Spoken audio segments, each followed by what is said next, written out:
কি অবস্থা? কি অবস্থা বন্ধু? কি করিস? কি করিস?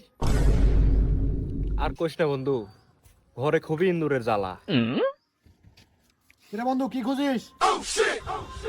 আর কোষ না, এটি বাড়িতে ইন্দুরের অত্যাচার। এই এক প্যাকেট চানাচুরের সাথে বিষ মিশাই এটি কেবলই থনু ওটাই খুঁজিচ্ছি। हे प्रभु হে প্রভু, हे हरि राम कृष्ण जगन्नाथ प्रेमानंद, ये क्या हुआ? गला में पानी आ गया, गामछा भी खुल गया मेरा। কিরে তোর আবার কি হলো? কিরে এই এরকম করছু কে? উঠ।